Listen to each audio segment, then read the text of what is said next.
कभी कभी जिंदगी हमें ऐसे मोड़ पर ले आती है जहां एक पल की देर या एक गलत मोड़ जिंदगी और मौत के बीच की आखिरी रेखा बन जाता है। ये कहानी एक आम इंसान की है, राजू की।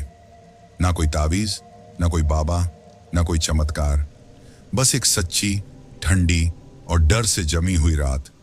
जब बारिश हो रही थी, उसकी पत्नी को दर्द हो रहा था और वो सिर्फ एक रास्ते से गुजर रहा था, पर उस रास्ते पर वो पहले से उसका इंतजार कर रही थी। एक डायन जिसकी भूख इंसानों से नहीं, उनके आने वाले बच्चों से जुड़ी थी। नमस्कार दोस्तों, मेरा नाम भूतकाल है। कहानी शुरू करने से पहले आप लोगों से एक अनुरोध है।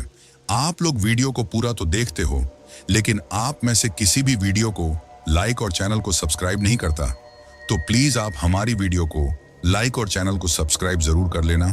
तो अब बढ़ते हैं कहानी की ओर। राजू एक साधारण लड़का था। पेटी काम करता था, कभी खेतों में मजदूरी तो कभी कस्बे की एक छोटी दुकान पर रात की पाली में चौकीदारी। घर छोटा था लेकिन उसमें प्यार था। दीवारें सीलन से भरी थीं, लेकिन उनमें नेहा की हंसी गूंजती थी। नेहा राजू की पत्नी 8 महीने की गर्भवती थी। धीरे धीरे चलती, ज्यादा बोलती नहीं, पर उसकी आंखें राजू को सब कुछ कह देती थीं।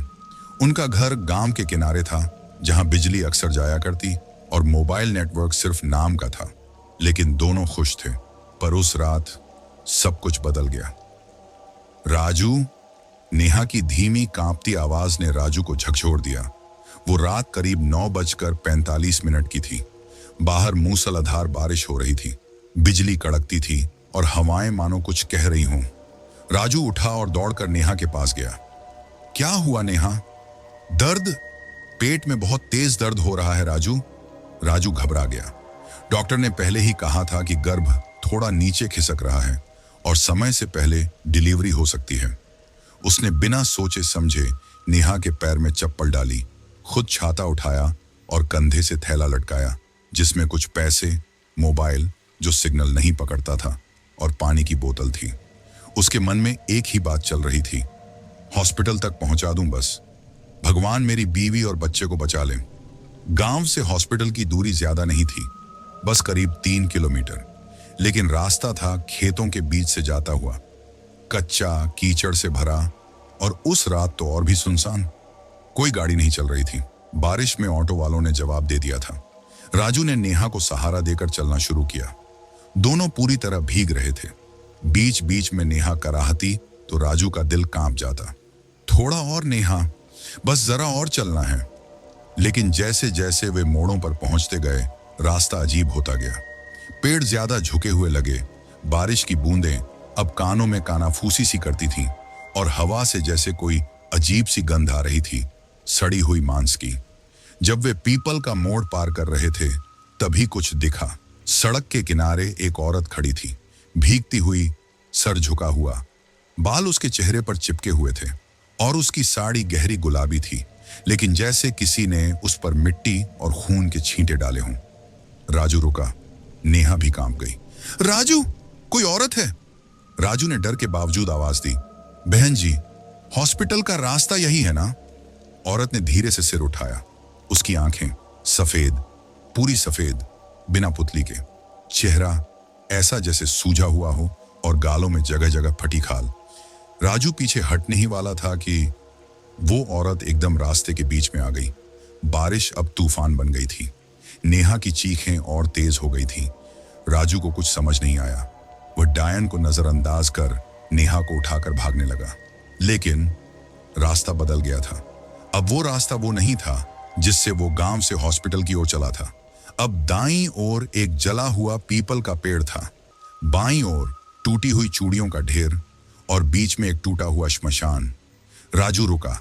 नेहा बेसुध हो गई थी और वो औरत अब उनकी पीठ के पीछे खड़ी थी। राजू की सांसें तेज हो चुकी थीं। उसकी कंधे पर नेहा का भार अब भारी होता जा रहा था। बारिश की बूंदें अब किसी हथौड़े जैसी लग रही थीं। नेहा की आंखें आधी खुली थीं, होंठ कांप रहे थे। राजू, ये जगह कैसी है? राजू ने देखा। चारों ओर घना अंधेरा, कीचड़ से सना जमीन, टूटी दीवारें और सामने एक जला हुआ शवदाह स्थल, श्मशान। ये रास्ता हॉस्पिटल नहीं जा रहा, उसने मन में सोचा और पीछे मुड़ा। लेकिन जो रास्ता आया था वो गायब था। अब वहां सिर्फ झाड़ियों और बंजर जमीन का खाली मैदान था। राजू, नेहा की कराह टूटे स्वर में निकली। राजू कुछ सोच पाता उससे पहले वो औरत फिर दिखाई दी, लेकिन इस बार वो दूर खड़ी नहीं थी। वो राजू के ठीक सामने थी। उसका चेहरा अब पूरी तरह दिखाई दे रहा था। सड़ी हुई खाल, सिर पर गीले झड़े बाल, मुंह से टपकता काला लार जैसा द्रव और आंखें पूरी सफेद जिनमें कोई इंसानी रोशनी नहीं थी। राजू चीख पड़ा, कौन हो तुम? रास्ता क्यों बदला? हम कौन सी जगह आ गए हैं? औरत ने कुछ नहीं कहा, बस अपनी लंबी उंगलियां उठाई और नेहा की ओर इशारा किया। उसका कंठ हिला और अजीब गूंजदार आवाज निकली, उसके भीतर जो पल रहा है वो मेरा है। राजू पीछे हटने लगा। उसने नेहा को कसकर पकड़ लिया और एक टूटी दीवार की तरफ दौड़ गया। अंदर एक पुराना कमरा था, शायद श्मशान की रखवाली करने वाले पुजारी की छत विहीन झोपड़ी। वहां कुछ जलने की बू आ रही थी, लेकिन कोई आग नहीं थी। राजू ने नेहा को जमीन पर लिटाया। नेहा दर्द में थी। अब उसकी सांसें तेज थीं, पसीना उसके माथे से बह रहा था। पानी राजू, उसने फुसफुसाया। राजू ने बैग से पानी की बोतल निकाली। जैसे ही उसने ढक्कन खोला, पानी लाल हो गया, खून जैसा। राजू ने बोतल गिरा दी। उसी पल कमरे के कोने से एक और आवाज आई, तू जितना भागेगा उतना फंसेगा। राजू ने पीछे देखा। वहां कोई नहीं था, लेकिन जमीन पर एक लकीर बन चुकी थी जो कमरे से बाहर उस औरत की ओर जाती थी, जैसे किसी ने ताजा खून से खींची हो। कमरे की दीवार पर एक पुराना ताबीज लटका हुआ था, सूखा, धूल से भरा। राजू ने उसे खींच कर निकाला। ताबीज के पीछे एक कागज फंसा था जिस पर टूटी हिंदी में कुछ लिखा था, यह डायन हर पूर्णिमा से पहले एक अजन्मे बच्चे की बलि मांगती है और जो भी इसकी रात में आएगा उसे भ्रम में फंसाकर उसी रास्ते पर ले जाएगी जहां से कोई लौटता नहीं। राजू की रग रग कांप उठी।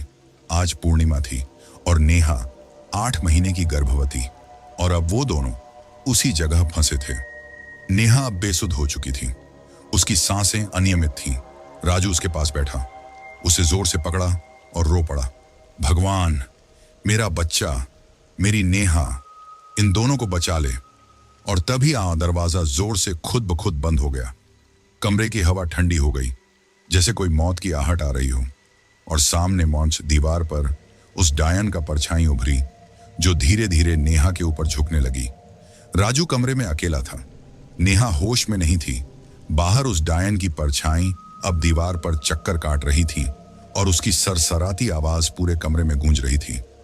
उसके भीतर जो पल रहा है वो मेरा है, मेरी भूख है, उसकी सांसें अब मेरी हैं। राजू घबराया, कांपता हुआ कोने में बैठा था। पर तभी, तू अगर वाकई चाहता है कि वो बचे तो उठ, एक भारी थरथराती बूढ़ी आवाज किसी कोने से आई। राजू उछल पड़ा। ख, कौन? उसने देखा। कमरे के अंधेरे कोने में एक बूढ़ा आदमी बैठा था। उसका शरीर कंबल में लिपटा था, चेहरा झुर्रियों से भरा, माथे पर राख, आंखों में लाल डोरे। मैं वही हूं जो यहां से बच निकला था, लेकिन मेरी बीवी नहीं बच सकी। तू अभी जिंदा है, पर वक्त नहीं है। बूढ़े आदमी ने धीरे धीरे कहना शुरू किया। ये डायन झील वाली चौड़ैल के नाम से जानी जाती थी।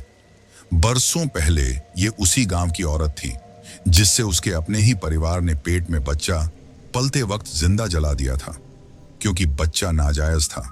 उसकी चीखें, उसकी ममता, उसकी मौत सब इस श्मशान में समा गईं। अब हर पूर्णिमा की रात वो उसी ममता की भूख में एक और अजन्मा बच्चा ले जाती है, जिसे वो अपनी कोख समझती है। राजू की आंखों में आंसू थे। पर मैं क्या करूं बाबा, कैसे बचाऊं उन्हें? बूढ़ा कुछ देर चुप रहा, फिर बोला, एक ही रास्ता है, सौदा। तुझे उसकी जगह कुछ देना होगा। कोई इतनी ही मासूम, इतनी ही कमजोर और इतनी ही अधूरी आत्मा। राजू चौंक गया। मतलब किसी और की जान के बदले मेरी बीवी और बच्चा? बूढ़ा सिर झुका लेता है। राजू को याद आया, वो गांव की पुरानी सड़क से आया था। उसने रास्ते में एक कुतिया को देखा था जो अपने नवजात पिल्लों के साथ बैठी थी, बारिश में कांपती हुई। क्या उस जानवर की भी आत्मा? बूढ़ा बोला, उसका दूध पिया बच्चा हो या इंसान, भावना एक सी होती है। डायन को ममता चाहिए, बस। राजू दुविधा में था। एक जान बचाने के लिए दूसरी जान दे दूं? क्या मैं भी वैसा ही बन जाऊंगा? बूढ़ा कुछ नहीं बोला, बस एक लोहे की कील दी और बोला, ये उसके सिर में घुसानी होगी, तभी सौदा पूरा होगा, वरना अगली सुबह सूरज नहीं निकलेगा। राजू ने कांपते हुए हिम्मत जुटाई। नेहा अब भी होश में नहीं थी। उसका शरीर ठंडा होता जा रहा था। वो तड़प रही थी। राजू भागकर बाहर गया, उसी जगह जहां वो कुतिया और उसके बच्चे बारिश में पड़े थे।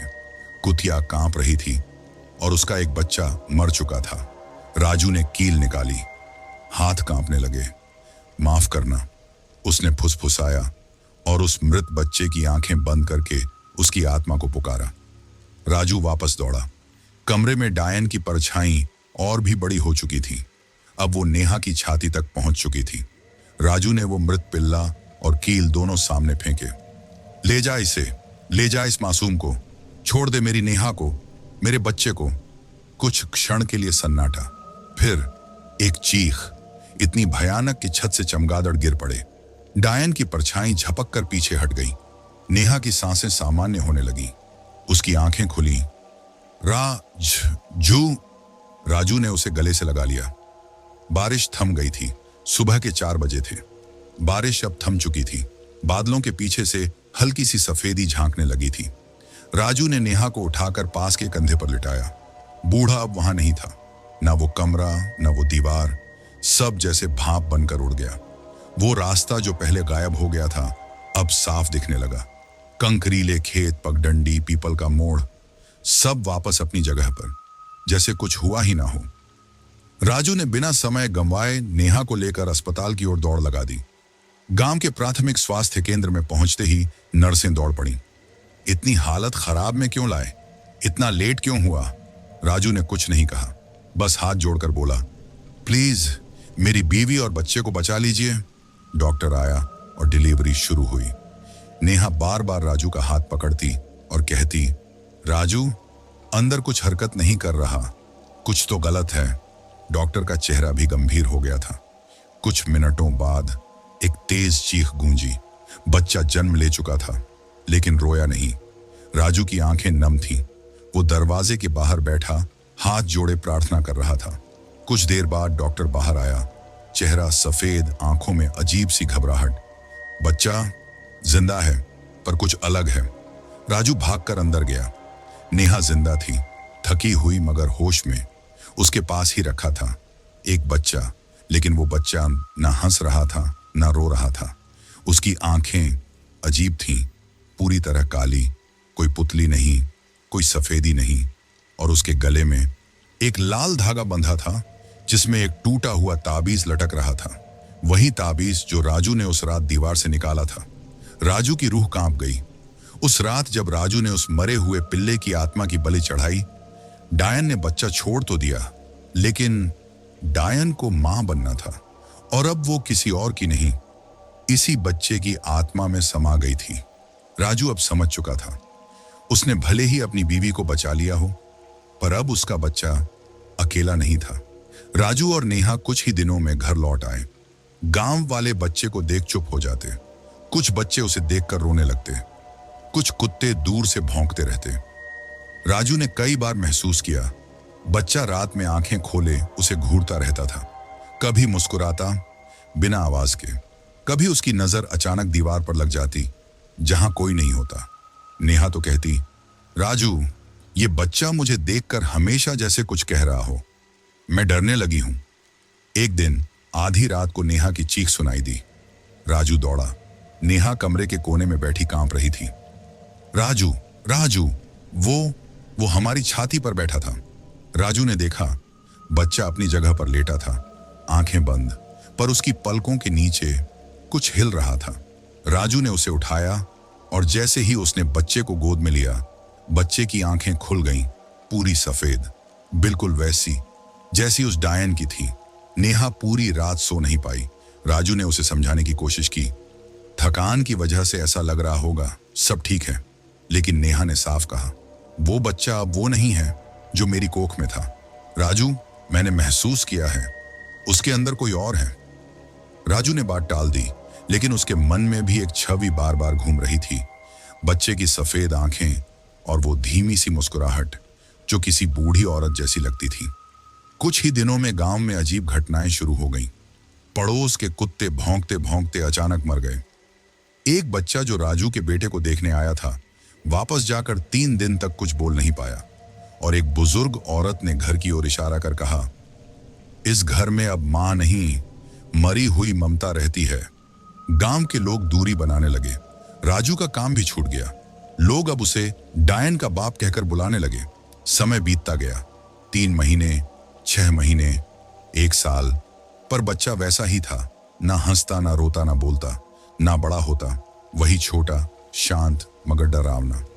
नेहा अब डरी डरी रहने लगी थी।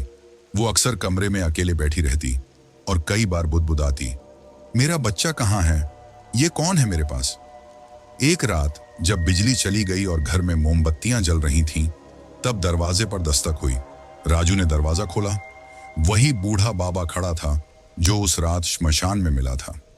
क्या अब तू मानता है कि तेरा सौदा अधूरा था? राजू ने सिर झुका लिया। मैं क्या करूं बाबा, कैसे बचाऊं अपने बच्चे को? बाबा ने धीरे से कहा, अब वो बच्चा नहीं रहा, वो अब एक वाहन बन चुका है, उस डायन की आत्मा का जो हर पूर्णिमा के बाद और गहरा बनता जाएगा। और जब 3 साल पूरे होंगे तब वो बच्चा इंसान नहीं, डायन का नया रूप बन जाएगा। राजू और नेहा सुन्न रह गए। बाबा ने कहा, अगर उसे रोकना है तो उससे मां का रिश्ता तोड़ना होगा। वो जो खून का संबंध उसने ले लिया है, उसे त्याग से काटना होगा। इसका अर्थ है नेहा को उसे त्यागना होगा, हमेशा के लिए। नेहा चीख पड़ी, नहीं, मैं कैसे उसे छोड़ दूं? मैं उसकी मां हूं। बाबा गंभीर था, तू उसकी मां है, पर अब वो सिर्फ तेरा बेटा नहीं, वो 9 माह की ममता में जलकर मरी आत्मा है, जो अब खुद मां बनकर इस दुनिया को निगलना चाहती है। राजू ने बाबा से पूछा, अगर हम कुछ ना करें तो क्या होगा? बाबा बोला, 3 साल पूरे होते ही ये बच्चा पूरी तरह डायन बन जाएगा और फिर हर 3 साल पर एक और नवजात मां की कोख से निकलेगा और डायन की वंश परंपरा फैलती जाएगी। बाबा ने जाते जाते एक आखिरी मंत्र लिखा हुआ कागज दिया, जिसे पढ़कर एक मां को अपने बच्चे से आत्मिक संबंध तोड़ना होता है, लेकिन साथ में चेतावनी भी दी, अगर नेहा ने पढ़ते समय दिल से ना छोड़ा तो उसकी आत्मा डायन की जगह ले लेगी। नेहा सारी रात बैठी रही। बच्चा उसके सामने था, आंखें खोले, बस उसे देखता हुआ। सुबह होते ही राजू ने वह मंत्र उसे दिया। नेहा ने कांपते हाथों से कागज थामा और बच्चा अचानक मुस्कुराया। उसकी मुस्कान अब एक औरत जैसी थी। नेहा की आंखें भर आईं, लेकिन उसने साहस जुटाया।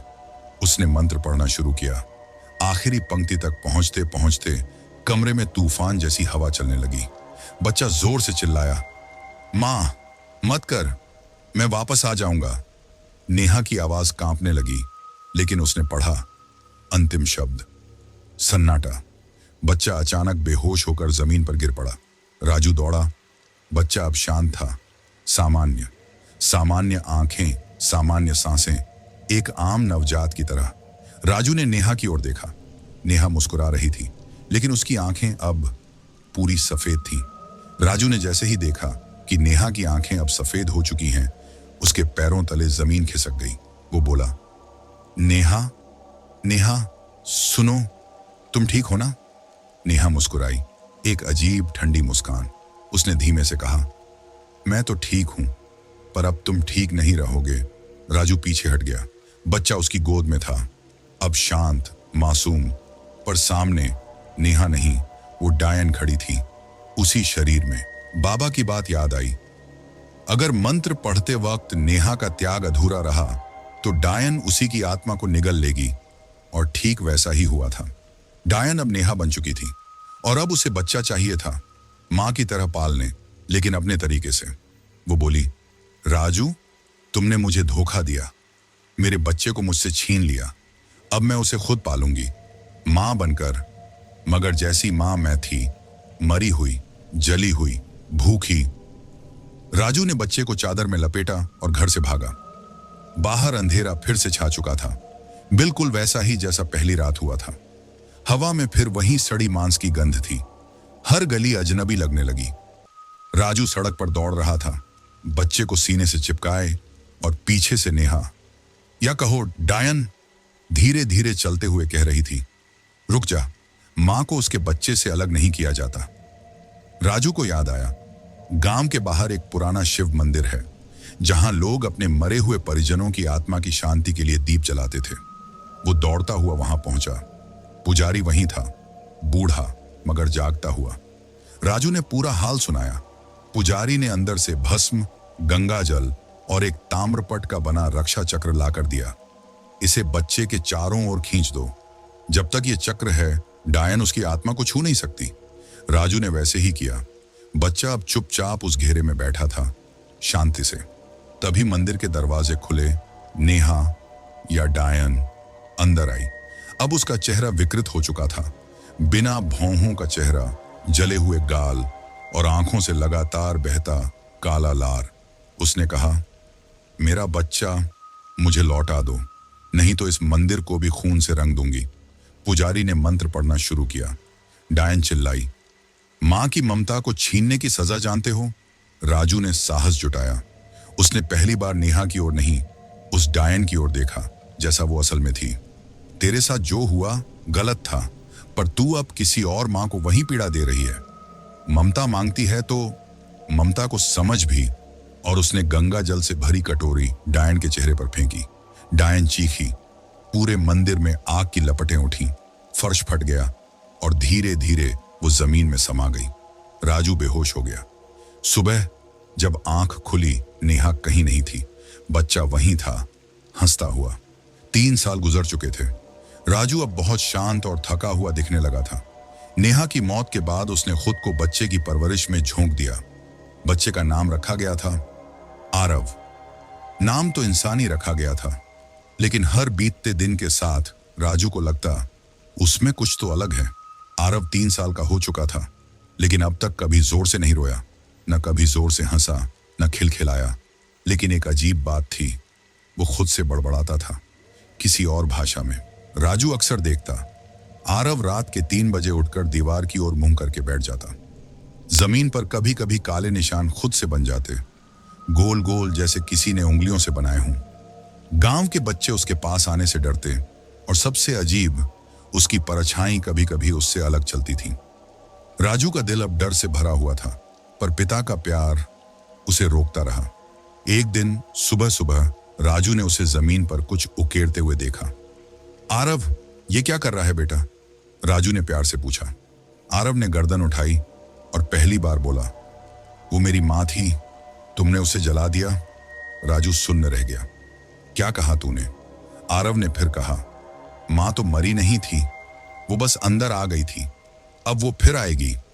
उसी रात गांव में एक नवविवाहित औरत, जो 2 महीने की गर्भवती थी, अचानक बिस्तर में मरी पाई गई, बिना किसी खून खराबे के।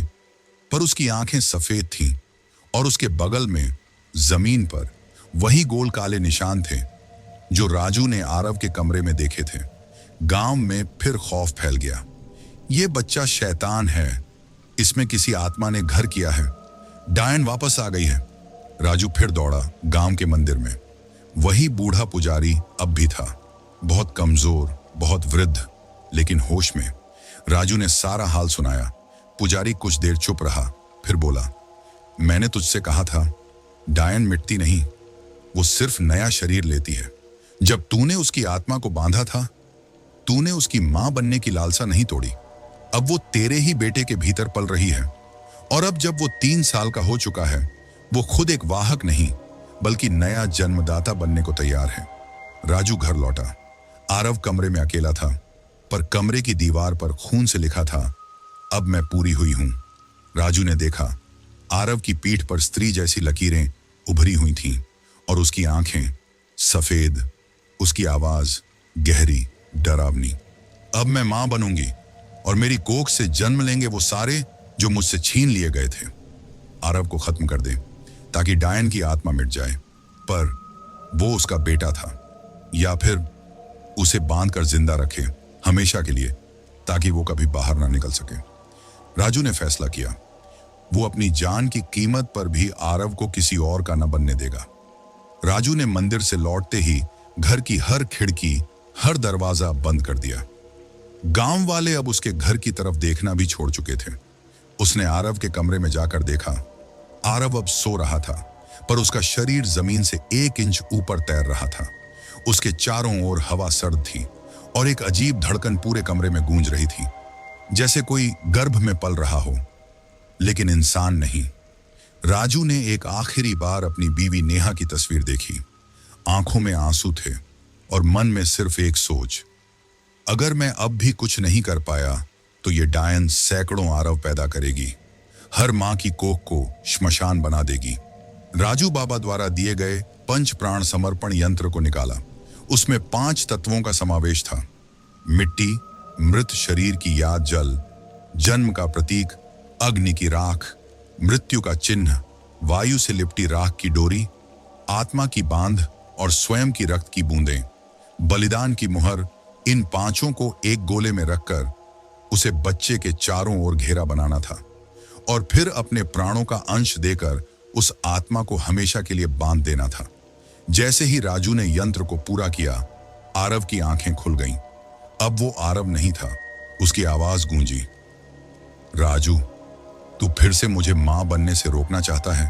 तुझे क्या लगता है एक पिता की ममता मेरी भूख से ज्यादा होगी? कमरे की दीवारों से खून बहने लगा। दीपक खुद ब खुद बुझ गए। आरव हवा में घूमने लगा, जैसे कोई अदृश्य डोरी उसे नचा रही हो। राजू अब कांप रहा था, पर उसने कदम पीछे नहीं हटाया। उसने रक्त की आखिरी बूंद उस यंत्र पर टपकाई और मंत्र पढ़ना शुरू किया। AUM कालमुक्ताय मात्र विनाशाय नमः, AUM रक्षाय गर्भ विवेकाय नमः। जैसे जैसे मंत्र बढ़ता गया, आरव चीखने लगा, पिता नहीं होते बलिदान के योग्य, तू सिर्फ देख सकता है, रोक नहीं सकता। राजू ने आंखें बंद कर ली और कहा, तू मुझसे पैदा नहीं हुई थी, लेकिन अब मैं तुझे खत्म करूंगा। एक पिता बनकर, एक दुश्मन नहीं, बल्कि एक रक्षक बनकर। राजू ने अपनी हथेली काटी और अपने खून से बच्चे के माथे पर AUM बना दिया। तभी यंत्र जलने लगा, कमरे की दीवारें कांपने लगीं। आरव जोर से चीखा और फिर सन्नाटा। अगली सुबह गांव के लोग जब बाहर आए तो देखा राजू का घर जल चुका था, पूरी तरह राख। लेकिन एक आश्चर्य था। घर के बाहर एक 3 साल का बच्चा बैठा था, काली चादर में लिपटा, लेकिन इस बार उसकी आंखें सामान्य थीं। पुजारी वहां पहुंचा, बच्चे की ओर देखा और कहा, राजू, तू जीत गया। तेरी आत्मा अब उस बच्चे की रक्षा करेगी, हर उस क्षण जब शैतान फिर लौटने की कोशिश करेगा। आरव बच गया। डायन अब हमेशा के लिए उस घातक यंत्र में कैद थी, जो अब मंदिर की सबसे गुप्त दीवार में छिपा दिया गया। राजू नहीं बचा, लेकिन वो मरकर भी जिंदा रहा, अपने बेटे के भीतर एक रक्षक बनकर। आरव अब 21 साल का युवक था। उसने गांव छोड़ दिया था। राजू की मौत और उस रहस्यमयी आग के बाद उसे शहर भेज दिया गया था, एक ऐसे परिवार के पास जिन्होंने उसे गोद ले लिया। लेकिन कुछ चीजें कभी नहीं बदलती, जैसे उसकी आंखों में हर वक्त एक गहराई, हर सपने में एक सड़ी हुई औरत की झलक और हर पूर्णिमा की रात घबराहट। आरव अब कॉलेज में पढ़ता था, साइकोलॉजी, शायद इसलिए क्योंकि वो खुद को समझना चाहता था। लेकिन पिछले कुछ हफ्तों से उसे हर रात एक ही सपना आता, एक अधजली औरत, एक टूटा यंत्र और जलता हुआ घर, और एक आवाज, तू बड़ा हो गया है, अब तेरा समय है। वो चौंक कर उठता, पसीना, ठंडी हवा और कभी कभी उसकी हथेली पर जली हुई राख जैसी छाप। एक दिन हॉस्टल में उसके लिए एक अनाम चिट्ठी आई, गांव वापस आ, मंदिर की दीवार में दरार आ गई है, अगर तू अब नहीं आया तो वो जिसे तूने जन्म नहीं दिया वो तुझे अपनी कोख बना लेगी। कोई नाम नहीं था, बस नीचे एक सिंदूर में स्ना निशान, एक उल्टा AUM। आरव समझ गया, डायन अभी मरी नहीं है। वो इंतजार कर रही थी कि आरव जवान हो। आरव गांव लौटा। अब वो जगह वीरान थी, अधिकतर लोग जा चुके थे और मंदिर टूटा हुआ था। पुजारी मर चुका था। मंदिर की दीवार जहां यंत्र छिपाया गया था, अब उसमें एक बड़ी दरार थी और उसे निकलती थी काली हवा। वहीं पास में जमीन पर लिखा था, मां अब फिर से झरने को तैयार है। उसी रात मंदिर के पास आरव की यादें लौटने लगी। बचपन में जो आत्मा उसमें बंद थी वो पूरी तरह मिटी नहीं थी। राजू ने डायन को सिर्फ बाहर से रोका था, लेकिन उसकी एक छोटी सी छाया अब भी आरव के भीतर थी। आरव को अब लड़ाई खुद से करनी थी। आरव ने खुद को मंदिर के भीतर बंद किया, एक नई पूजा शुरू की जिसमें आत्मा को शरीर से अलग करना होता है। लेकिन इस बार डायन तैयार थी। मंदिर की दीवारें हिलने लगीं, चीलें चीखने लगीं और नेहा की आवाज गूंजी, तेरे बाप ने मुझे जला दिया, अब तू मेरा बाप बनेगा। आरव अब डर नहीं रहा था। उसने आंखें बंद की। राजू की वो AUM वाली राख उसे याद आई और उसने खुद को जख्मी कर उस राख को माथे पर लगाया। अब आरव के सामने दो रास्ते थे। डायन को खुद में आने दे ताकि वो बाहर आए और फिर उसे खत्म किया जा सके, या फिर खुद को ही खत्म कर दे ताकि डायन की कोख दोबारा बन ही ना पाए। लेकिन फिर उसे एक और रास्ता याद आया, किसी और की ममता। गांव में बची एक औरत, गौरी, जो हाल ही में विधवा हुई थी और गर्भवती थी। आरव उसके पास गया और बोला, अगर तुम मुझे मां की तरह स्वीकार करो तो मैं खुद को तुम्हारी ममता में बांध सकता हूं और डायन की कोख नहीं बनूंगा। गौरी ने सब समझा। एक अनाथ को मां बनकर अपनाया और एक जन्म देने वाली को मौत में बांध दिया। डायन फिर से हार गई। इस बार आरव की ममता ने डायन की भूख को मात दी। मंदिर अब फिर से बंद हो चुका है और आरव अब एक आम इंसान बन चुका है। पर हर पूर्णिमा की रात वो अब भी एक दिया जलाता है, उसने जो मां को मारा उसे याद करके और खुद को बचाने के लिए, एक और मां को धन्यवाद देने के लिए। आरव अब 26 साल का हो चुका था, शहर में नौकरी करता था और मां समान गौरी के साथ अब भी गांव आता जाता रहता था। डायन की कहानी अब बीते समय की बात लगती थी, परंतु पिछले कुछ महीनों से फिर से अजीब घटनाएं शुरू हो चुकी थीं। मंदिर की दीवार से राख टपकने लगी थी। गांव की एक और औरत जो मां बनने वाली थी पागल हो गई और एक रात गौरी ने सपना देखा जिसमें नेहा खून से लथपथ बोल रही थी, मेरी कोख राख हो सकती है पर मेरी जड़ें अब भी जिंदा हैं। पुजारी का पोता जो अब मंदिर देखता था आरव से मिला और कहा, तेरे गांव के पीपल के नीचे एक पुराना घड़ा दबा है जो डायन की आत्मा की जड़ है, असली शरीर नहीं पर आत्मिक गर्भ। अगर उस घड़े को पूरी तरह खत्म न किया गया तो डायन कभी भी किसी के भीतर पनप सकती है, पर घड़े को नष्ट करने के लिए एक मां की देह से निकला खून चाहिए। आरव को सब समझ आ गया। डायन की अंतिम जड़ को नष्ट करने के लिए उसे गौरी की मदद से बलिदान करना होगा। गौरी जानती थी आरव उसका गोद लिया बेटा है, लेकिन अब वो मां है और मां बलिदान के लिए भी तैयार रहती है। गौरी बोली, अगर मेरी रगों से निकला एक कतरा उस शैतान की जड़ जला सकता है तो ले जा बेटा, मैं दोबारा जन्म नहीं दूंगी लेकिन इस दुनिया को बचा लूंगी। वो रात थी पूर्णिमा की। गांव के सबसे पुराने पीपल के नीचे खुदाई की गई और वहां से निकला एक लाल चमकीला धड़कता हुआ घड़ा जिसमें से बच्चे की चीखों जैसी आवाजें आ रही थीं। आरव ने मंत्र पढ़ा, गौरी ने अपनी हथेली काटी और खून घड़े के ऊपर टपकाया। जैसे ही खून गिरा घड़ा कांपने लगा, फूट पड़ा और उससे निकली डायन की असली आत्मा, जलती, चिल्लाती और गर्भ में सड़ती हुई। तूने फिर मेरी ममता को छीना, अब मैं इस जमीन को भी मां नहीं बनने दूंगी। आरव ने अपनी हथेली में बचे खून की अंतिम बूंद उस राख पर गिराई और मंत्र बोला, AUM मातृ विनाशाय पूर्ण जन्म हराय नमः। डायन की आत्मा अब चीखते हुए धुएं में बदलकर उस पीपल के तनों में समा गई। पेड़ सूख गया, धरती कांपी, मंदिर की दीवारें अब स्थिर हो गईं। गांव में पहली बार पूर्णिमा की रात चांदनी में लाल नहीं सफेद रोशनी फैली थी। आरव और गौरी मंदिर की सीढ़ियों पर बैठे थे। गौरी थकी हुई थी पर मुस्कुराती थी। आरव ने उसकी गोद में सिर रखकर कहा, अब डर नहीं लगता मां, अब ये धरती फिर से मां बन सकती है।